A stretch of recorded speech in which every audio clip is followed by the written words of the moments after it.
Hey, indie filmmakers, I'm Griffin Hammond. I'm Nick Bodmer, and on this week's episode, Griffin shoots some weird-looking photos with his infrared camera and macro Bellows. Plus, your questions about being a perfectionist, how to lock the stabilization of a handheld shot, and if a zoom lens will mess up the balance of your gimbal. Hey, Griffin. Hello, Nick. How How are you? I'm excellent. I'm good, too.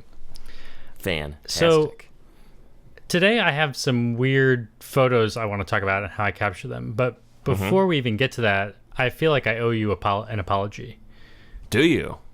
I mean, I don't feel like it. I know I owe you an apology. I'm sorry about something I said about you. Oh, okay. And what's that? Well, here, let me just play. I'll just play a part of last week's episode that caught some viewers' attention. And I'm a perfectionist, so I wasn't exactly happy with where it decided to break up subtitles, but I'm like, knowing the way you are, I mean, it was perfectly fine. You would have been like, this is really good. Griffin? What does that mean? I mean that you are happy with things that are perfectly acceptable, and I'm not. I mean that you are willing to value your own time. I am. Yeah. All right, you remember that? I do remember that. But Griffin, I was just teasing you when I said, what does that mean? I was just giving you a hard time.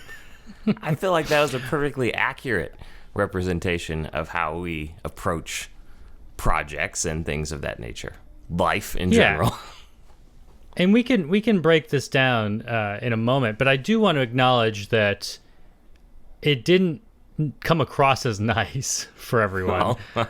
I think you and I maybe understood what we were talking about, but we have a comment from Terme Bergamo who writes, I love the show and never miss an episode. It's wonderful to watch two old friends chat. I was saddened when Griffin announced that he was a perfectionist and that Nick would accept any result. I think that was a little harsh, as I consider Nick accomplished in his own field. I was puzzled by that cutting remark between best friends.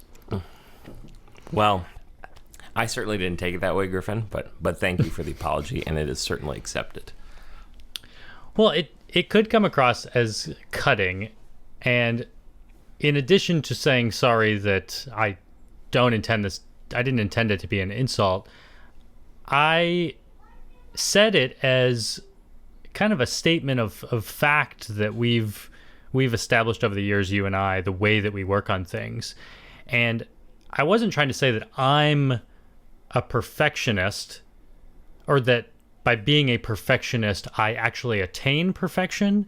I think I was trying to say that I'm a perfectionist, and sometimes that leads me down the wrong path where I will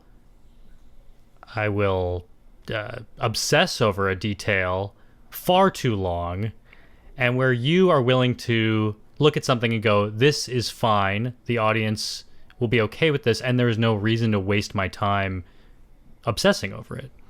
Yeah, I was going to say that the premise of, I think, some of the comments we got is that being a perfectionist is perhaps better than not. Mm-hmm. And I'm not sure I would agree. I think exactly that perhaps, as you say, I might be able to get more done in limited time because I don't obsess over small issues. Like, right. I would never have noticed those frames in my drone footage that you saw. I watched it once and I'm like, this is great. Shared it. People liked it. I moved on with my life. But you found that and you went through and figured out which frames were skipping, and just that's a level of effort I would never put in. And it's just different ways we approach, I don't know, everything, I guess. Yeah. So I think what I was just trying to acknowledge is that you and I have known each other long enough and we've collaborated creatively on enough projects that we know that I fall farther down the perfectionist spectrum, which doesn't mean I always make better products, but I will definitely spend more time and waste more time on little details that frankly you're not interested in. Yeah, absolutely. Now, do you feel like this applies only to your creative endeavors, or is everything in your life that way?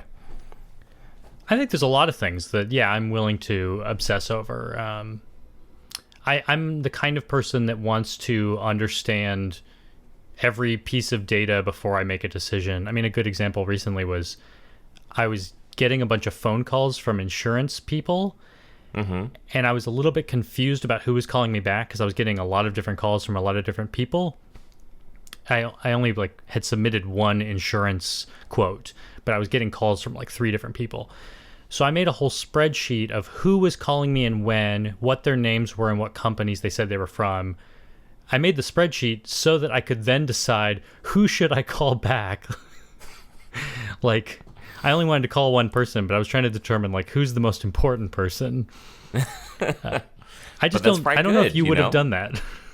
I probably would not have done that. I might have done that, but just in my head on the fly, right? I think where we diverge is the spreadsheet. Right. You know, I might just, you know, intuit who I feel like I should call back and go that direction. I mean, I probably spent half an hour just like organizing the data so that I could make the decision about who to call back. Good. But then, by that point, I'm confident I've made the right decision. But ultimately, I think you would argue that that decision wasn't important enough to spend that much time on. Well, insurance can be important, so actually I get that, but you know. Yeah. But I think arguably I could have made a call and discerned a lot of that information by just who picked up the phone and what they told me. But I also think a lot of your skill and talent comes from the fact that obsessing over the things you know that are wrong or you don't like is probably also what built your skill set up to the level it's at now, don't you think? Yeah. I mean, I do think there's a value in obsessing over those details. But I think what always strikes me is when you and I get together and we do something together, I think it kind of reminds me that I spend too long on things. Because, like, anytime you and I shoot the podcast together, like, in person, I feel like I go into my normal routine of, like, all right, I'm going to need 45 minutes to set this up. And let me think about where is the light going to go and where are the cameras going to go. And I think you kind of bring me back to earth and you're just like, Griffin, like, we do this every week. Just put a light there. Let's turn on the cameras. Let's go. Chop, chop. Yeah, I think I don't notice how slow I am.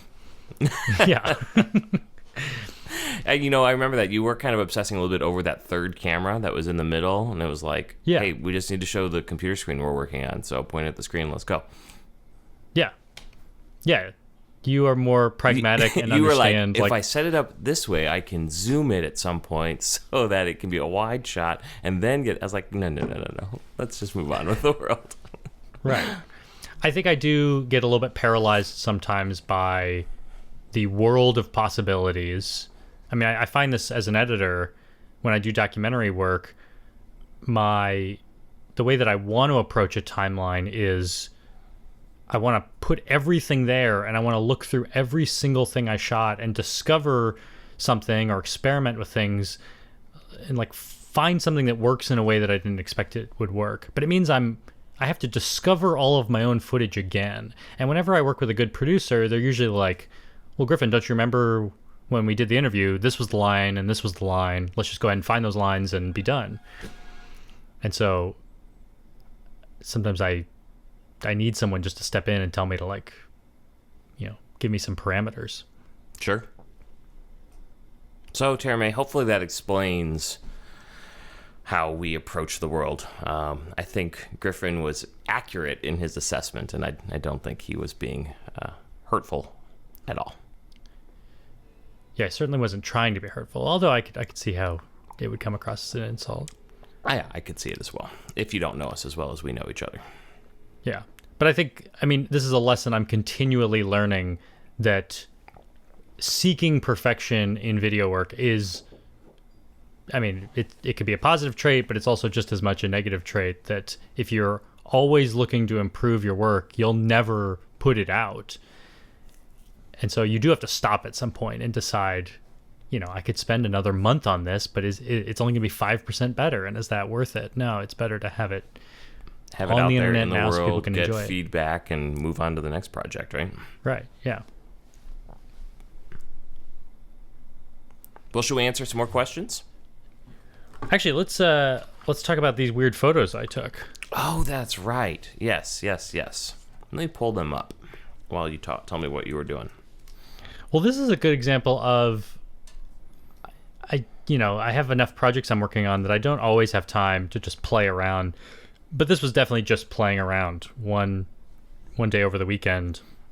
I thought it'd be fun to pull out my infrared camera, which we haven't talked about much on the podcast since when? Like the beginning of this year, maybe?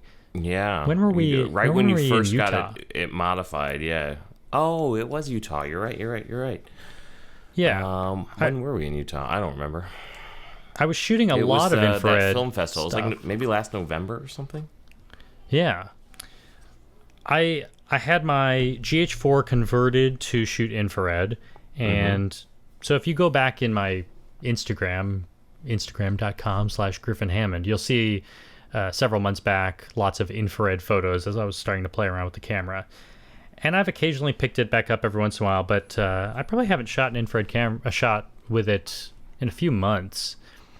And so I decided to pull it out the other day, and I was about to put a really tight lens on, which hasn't often been the way I shoot with it. I usually shoot kind of wide.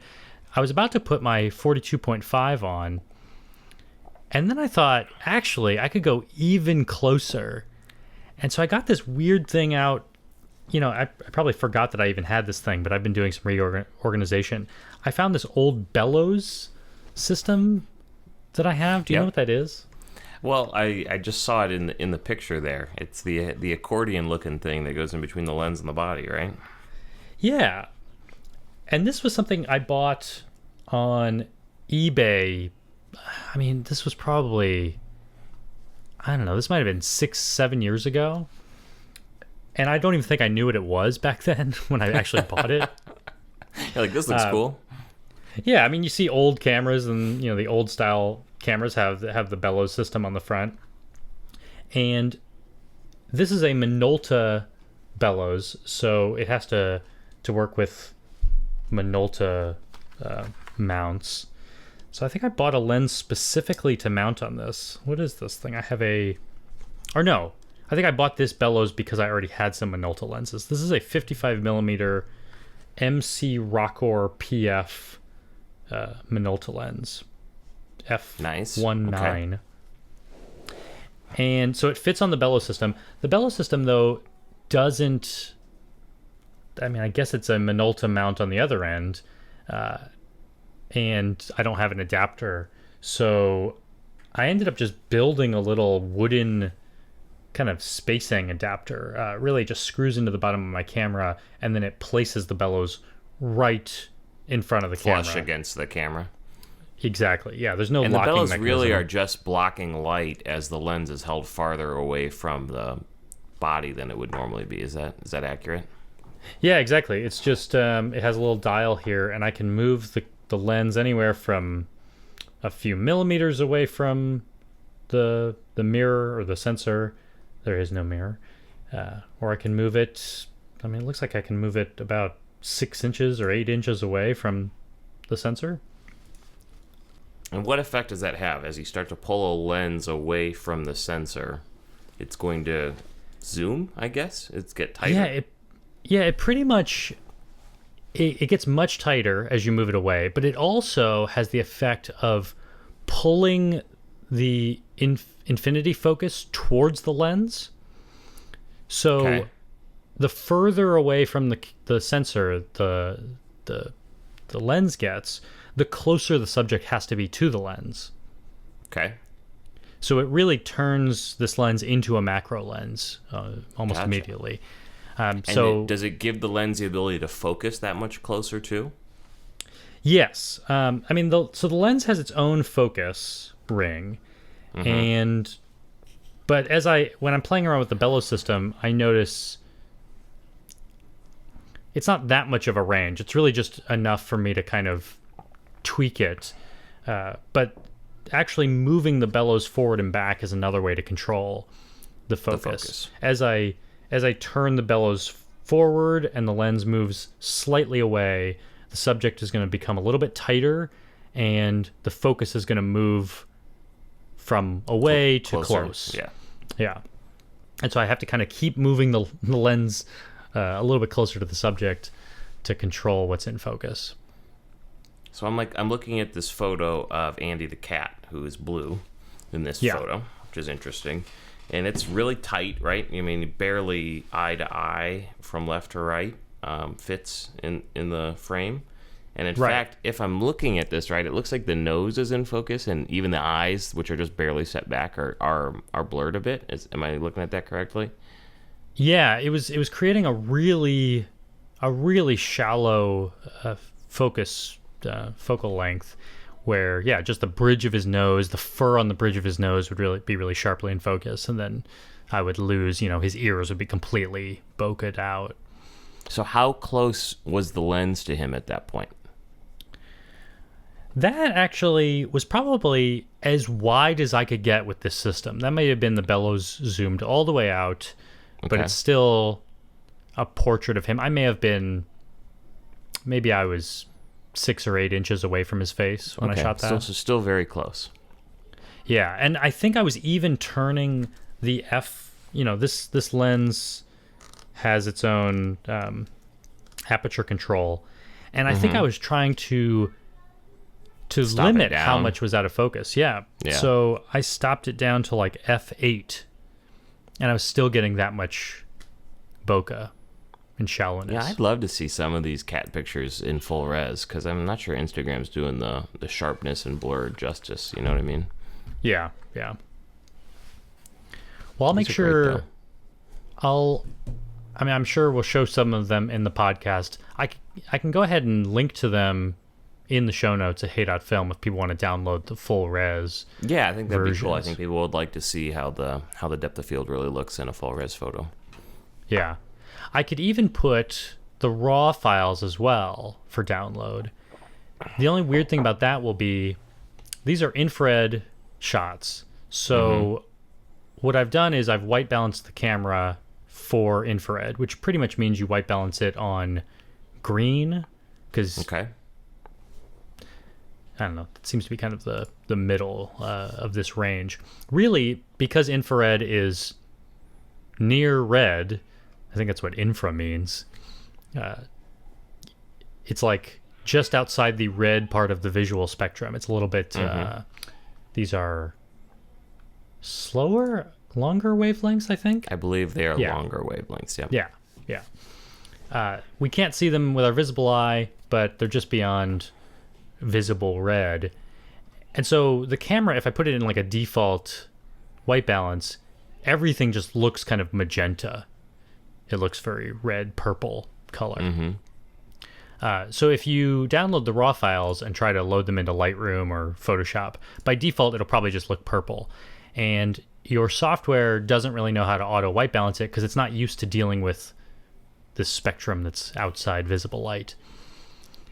So you pretty much have to build a preset, and I've already done that in my Lightroom. Maybe I can even Can you share that too, maybe? Yeah, maybe I can just put the preset in the folder or as a download. That'd be awesome. Be fun to play with. Yeah. Now, what are those presets? Are those Lightroom specific, or is that in some sort of format like a LUT that can be shared in multiple programs? I think they're kind of Adobe specific, because I think I had to build it in. There's something called like Adobe DNG editor, I think, or no, I may be confusing different Adobe software that I've played around with. Yeah, I feel like it's like Adobe Profile Editor or something. I don't know. I'll also link to an article about that in the show notes. Sounds good. Yeah. So let's see. Did we fully answer how to use the Bellows? Did we explain that fully? I think we did. Yeah. Oh, the only other thing that was crazy about this was this little wooden adapter that I built. It screws into the bottom of the camera, and then I originally designed it with a screw mount on the bottom so you could actually put this whole thing on a tripod. Because really, when you get this close and the focus gets this crazy, you need to be on a tripod. But right, because one little shake will send you outside the depth of field. Yeah, just barely move and everything goes out of focus because everything's so tight. But my little screw hole on the bottom over the years has gotten worn out, and it no longer works. And I wasn't about to fix it just to play around. So I was shooting all this stuff handheld, which I guess I'm glad that I have the stabilization. But stabilization aside in the camera, I was still going in and out of focus if I breathed. So it was kind of hard to get these shots. Every other shot I had was completely out of focus. Did you try a technique maybe where you like shot a burst and kind of moved from too close to too far away and just see what kind of focus you got in between? That's a good idea. Yeah, I could have done that. Might be interesting to see. You might be able to stack them or do something neat with them. It was pretty hard to shoot Andy. Amy was actually holding him. He moves. He moves quite a bit. Yeah. He was moving like, what are you doing? I don't like this. Why are we taking these photos? And, he would do a perfect pose and I would take a shot, but I'd be out of focus. And then by the time I did get the focus right, he would move. So yeah, there were a lot of exposures there. Well, we did have some questions about the infrared camera. Maybe you can answer those real quick. Yeah. Yeah, two very similar questions on Twitter from Benjamin and PK Productions, who both just want to know, how do you do this? How do you convert a camera to pick up infrared? And I'm sure we must have talked about this on the podcast. I think we have a whole episode about months ago. But I'll just briefly say, camera sensors as they are currently designed already pick up infrared and visible light and UV light, which is on the other side of the visible spectrum, ultraviolet. And what the manufacturers do is they put this thing on the sensor called a hot mirror, which is really just a filter that blocks out everything that's not visible light. It doesn't completely block it. My understanding is it blocks about 95% of it. So if you want, you could put a infrared filter on the front of your lens that only lets infrared through.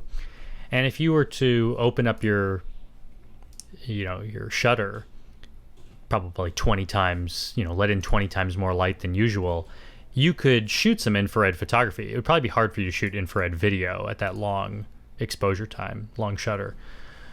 But what I've done is I actually sent my GH4 off to a company called Kalari Vision, and they removed the hot mirror permanently. So it really permanently changes the camera to an infrared camera. And then they glue on a new filter that blocks visible light. So they've really just undone what Panasonic did, and turned the camera into an infrared only camera. Specifically, go ahead. I was just going to say I found our episode about converting the GH4. So we have a whole bonus episode we did right before we went to Utah, and we'll put the link to that in the show notes if you want some more details. Yeah. And if anyone goes to Kalari Vision, they want to have this work done, I think it costs $400 for me to convert my camera. And there are several different spectrums of infrared you can choose, and I've chosen the 720 nanometer spectrum. That's my favorite. And I should also say, spectrum, because we get this question a lot, this is the near infrared spectrum. It's very close to visible light. There are much longer wavelength infrared kinds of cameras, like when people talk about night vision or like heat vision. Those are a different spectrum. So I'm not shooting night vision. I would still need, even if I was shooting at night, I would still need a light source to give me infrared light, which is how a night vision camera works anyway. But that's why my shots look a little bit different. They're not like green like night vision. Makes sense. My catchphrase. Now to questions, my friend. Are you ready? Yeah, let's do it. All right, we got Michael Pendleton with a hashtag Ask Griffin question. What is one non-filmmaking tool that you can't live without on a job? Oh, that's a good question. Yeah. So I'm going on a job, bringing all my camera gear. What is something that you would not consider a filmmaking tool, but it has to be my bag? I have an idea of what your answer could be. It's probably not what you're going to say, and maybe you'll even tell me this doesn't happen on filmmaking jobs, but there's a tool I think of that you always have with you. But no, you answer first. What is that? And then you can you guess what I'm going to say? You know what I'm going to say. No, I don't know what you're going to say. That's why I want to hear yours first. You are a person, I've never seen you walk into a room without a water bottle. You've got a water bottle everywhere you go. Yeah. That is something, that's always in my bag. Yeah, I was kind of thinking along those lines, like water bottle, sunglasses, but really the thing that popped in my mind was sunscreen. Ah, yes. You are a fair-skinned gentleman. Yeah, that's one thing that always, half the work I do is outdoors, and if it's even a moderate UV index outside, this morning I went running and I checked the UV index before, I try to go running early so the UV levels are low, but anything above like UV2, I probably need to make sure I'm wearing sunscreen. Yeah, that was when you were here a couple weeks ago. I was giving you a tour of the new house, and we went outside for just a quick moment. I was showing you, I don't know, the pool or something, and even for those 2 minutes, you're like trying to find shade to stand in. You're like, I think the UV index was like 14 or something here. Yeah, it was crazy in the desert. We were out at like 2 p.m. can be the worst time for the sun. It's just like the most intense possible UV rays. Yep. How much do you use your cell phone when you're doing a real shoot? Is that an important tool? Do you have information and stuff you're going to that a lot, or is that in a bag and you're not touching it while you're working? I mean, it's always in my pocket. I think the primary time I use it is when I'm interviewing people. I usually have a lot of my interview questions and notes written down in a, somewhere in the cloud, like in Google Keep or in Google Drive. Okay. And so I'll pull that up and I'll have all my questions for an interview that way. That's probably the only time I'm really relying on my phone during a shoot. Got it. So we have several questions today. Well, not even questions really. Several pieces of feedback on our last couple episodes. So we'll start with this one from Carson, who emailed about last week's episode. We talked about closed captioning. Yep. And he wanted to point out that, we talked about SpeedScriber as one tool to create subtitles. He points out that you can do this on YouTube, and I have done this before. You can just upload your video. I suppose you could even upload it as private or unlisted, and auto-generate captions. I think you can just go into the captions tool and you can just say, generate captions for me. And then if you want, you can go in and correct them, fix some problems if you need to. But once you've done that, you can export, he points out, you can export an SBV file, an SRT file, a VTT file, all sorts of different subtitle files. So that's another way you could do this for free. Yeah, and I bet Google's text-to-speech is pretty good. I mean, they've got all that artificial intelligence and machine learning and all that fun stuff. Right. And that'll also be timed to your video. Yeah. I mean, I've used that before. I think I was pretty impressed with SpeedScriber. And it did seem like a faster workflow to upload an audio file, have it back in 30 seconds. I can already export captions. So, and it's not that expensive. But if you do want to do it completely free, YouTube is a great option. Yeah, great feedback. He also points out that Google can do this as part of their cloud platform. I wasn't aware of that. Like if you're already paying for their cloud services, you may be able to do 60 minutes of audio transcribed for free, according to Carson. We got another piece of feedback from Lorenz from Germany, who recommends Lumberjack Builder. It's a subscription-based service that allows you to not only transcript the video with the right timestamps, but also make a first cut via choosing sentences you want to feature in your piece. And he shares a video link that perhaps we'll share that kind of explains the concept, because I'm not totally getting it, so I should watch the video. Yeah, he says, greetings from Germany, and also especially to Nick, which I like. Yeah. Thank you, Lorenz. I hope you're enjoying the World Cup if you're a soccer fan, because Griffin and I have been enjoying that in our off time. Yeah, I've been following along. Germany won their game against Sweden the other day? They did, right at the last second. There was a crazy little set-piece shot that they put in with just a few minutes to go. That was exciting. And that was only their second of 3 match days, so I suppose there's still some drama to come before the elimination rounds. Indeed. I basically, whatever day we're on that morning, I try and figure out, all right, who's up for elimination, who can go on. I can't keep track of it all. There's too many teams. Right. Yeah, there's too many teams right now. And, of course, USA is not in the World Cup this year, or this 4 years, which is disappointing, but we can still enjoy it. Yeah, still very enjoyable. Here's an email we got from Joel, who has a suggestion for audio levels. I think maybe last episode or the episode before that, we were talking about techniques for leveling out something like this, the podcast with two people talking. Yep. So he recommends Adobe Audition. I should try this out because I use Adobe Audition sometimes for noise reduction. I have it. He says it includes what's called a speech volume leveler. It's an effect that is designed for this kind of thing. So I should try that out. But he also says there's a plugin by, maybe this is the company name, Waves, and it's called Vocal Writer. So this is something I'll put in the show notes as well at Hey.film. But he says it's designed to act like a human hand pushing the volume fader up and down to level out the sound, and it can be tweaked fairly extensively.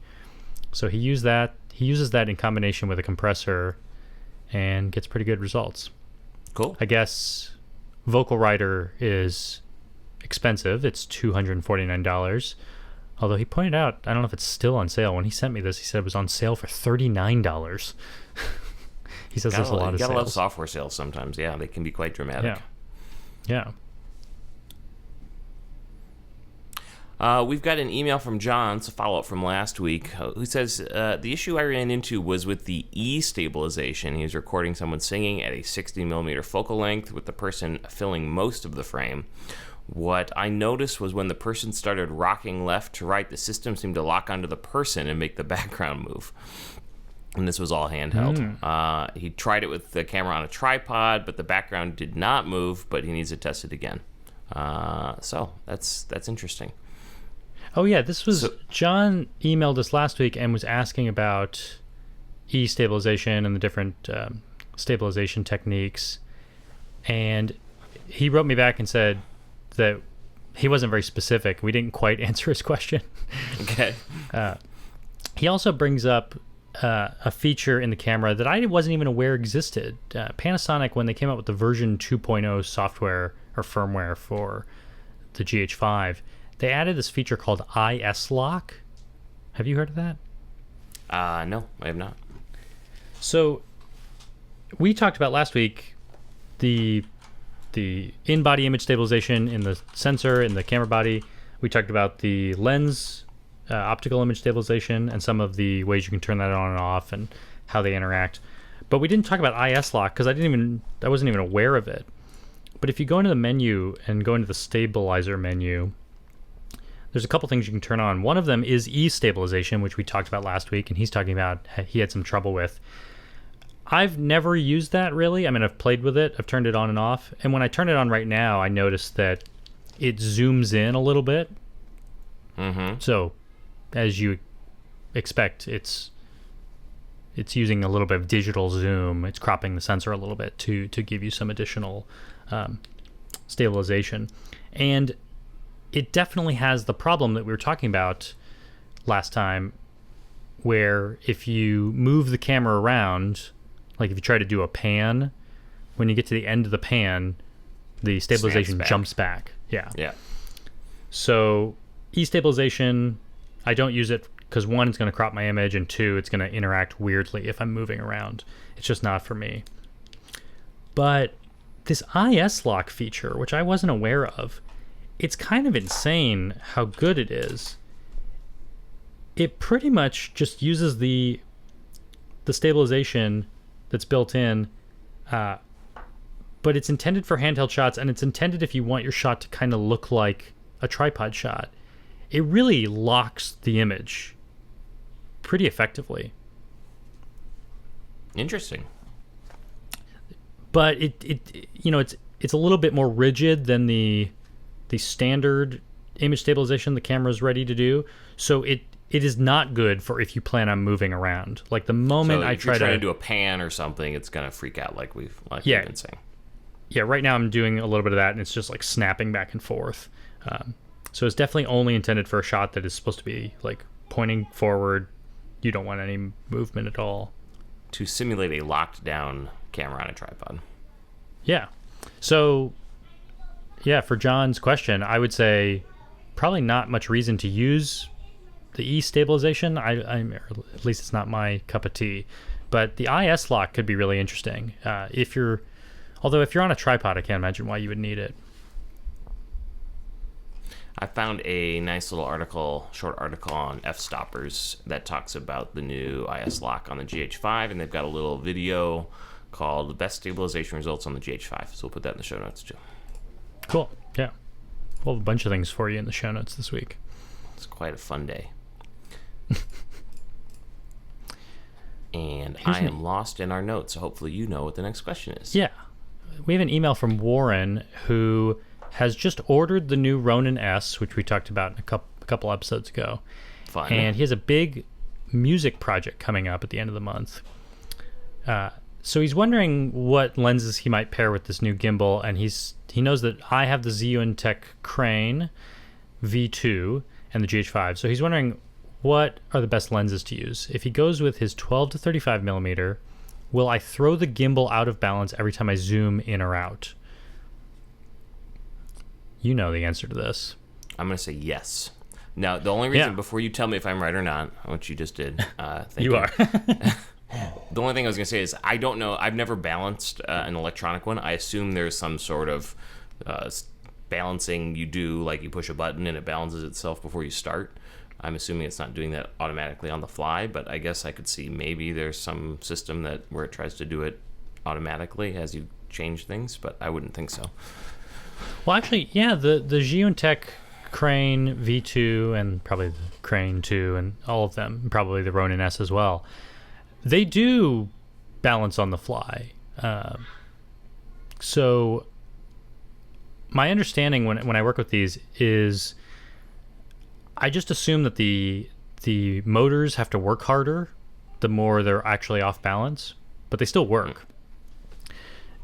And occasionally I have had a problem when if I start really off balance, I may only be able to shoot for a few seconds before the camera falls forward or something. So you do want to get the balance as close as you can, but I do think that even though moving the zoom lens, like changing it from 12 millimeters to 35, if you have the thing turned off, that'll certainly throw off the balance and you'll start seeing it dipping forward or backward.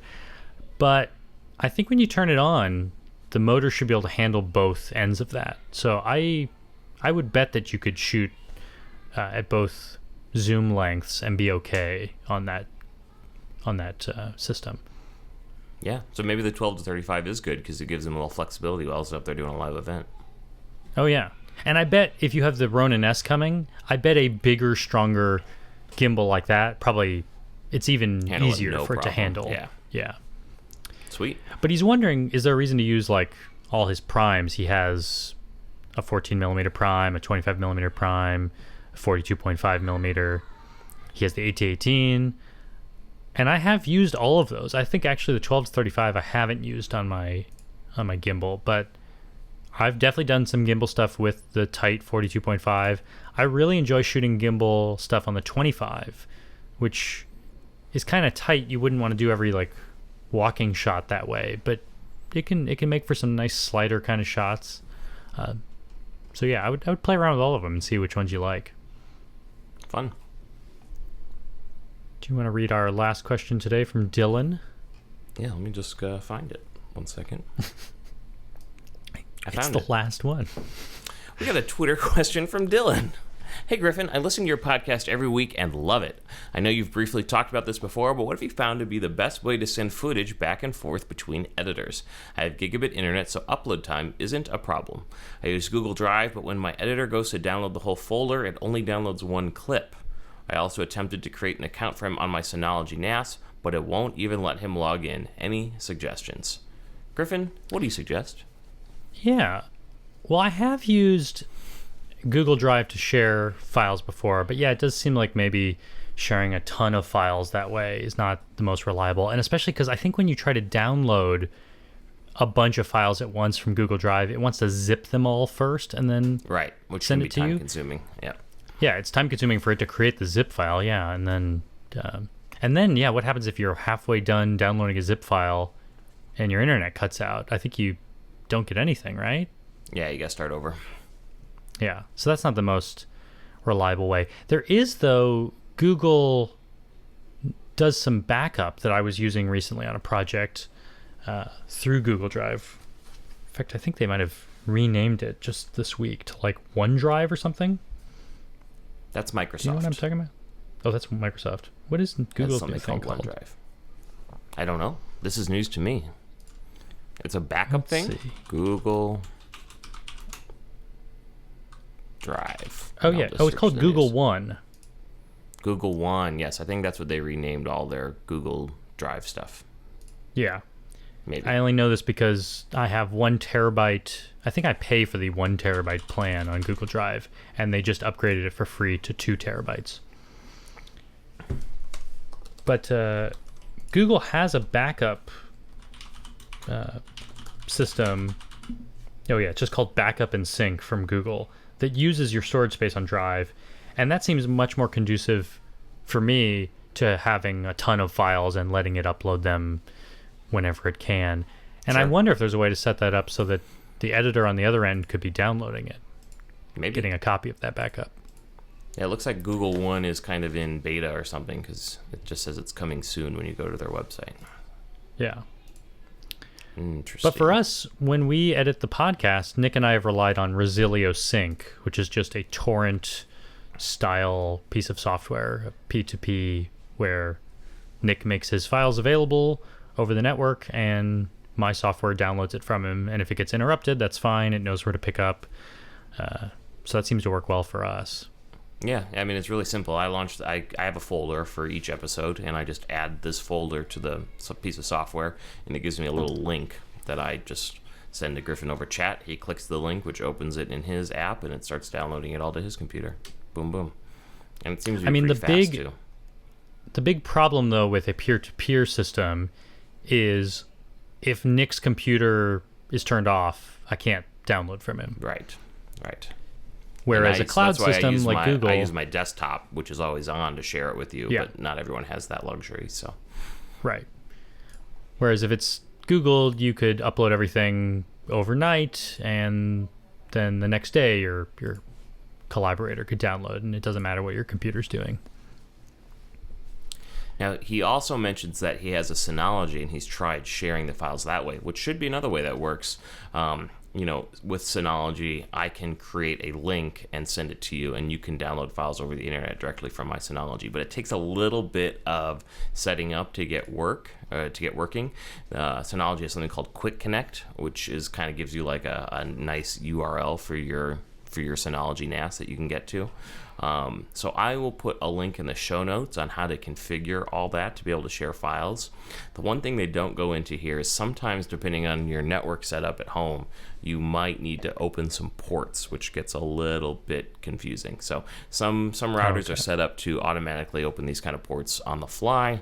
Sometimes you're going to have to go in and perhaps forward port 5000. I believe it's port 5000 for Synology to your Synology's IP address, which is a little out of the scope of what we can discuss here, as it's different for every router. So we'll put that in the show notes as well. Do you think that's why he's having the problem where he's created an account for his editor, but he seems to be unable to let him log in to his NAS? Yeah, it's either if he can't get to even to the login page, that means it's probably a networking issue, and you should check your port forwarding. If you're able to get to the login page and it's just not working, then something's just not set up right, and you should go through these instructions and make sure you've enabled all these different settings. Yeah. So, there we go. Yeah, and the final solution, he mentions that he has gigabit internet, which is great, but if one of the two people involved has slow internet, the other solution is to put all the files on a hard drive and mail it, which is very common practice. Yeah, when I was having someone shoot for me, the easiest thing every time he would shoot a wedding for me, we're many states away, I would go on Amazon. I would buy a 128 gig USB flash drive, just a little. They're so big now. You can get 256 gig ones easy. They're $20-$30. I'd have it directly shipped to him. He'd put all the files on it and mail it back to me, and then I'd keep it because I paid for it. And perfect. Yeah. I suppose even an SD card. For some projects, you may be able to fit everything on a $50 SD card. Yep. So, hope that helps, Dylan. Yeah. Well, that's all our questions this week. We did it. Good work, Mr. Hammond. Congratulations on completing episode 68. Yeah. Done a fine job. And for some reason, I feel like I want to apologize one more time for what I said about you last week. No, we're all good. Don't you worry. Don't you worry. All yeah, right. it's like we I wrapping don't it even up. think we spoke to each other since that episode. So I must have really pissed you off. Yep. I'm an angry fellow, as you can tell. All right, we'll talk to you next week then. Yeah, on that note, I'll see you And next never week. again. Talk to you later. Bye, everybody. Bye. Well, it only took me 10 seconds to figure it out. I've already got it. All right, Okay. I'm ready. Okay. No, I'm just kidding. Oh, you're not ready. No, I'm ready. You are. Okay. All right.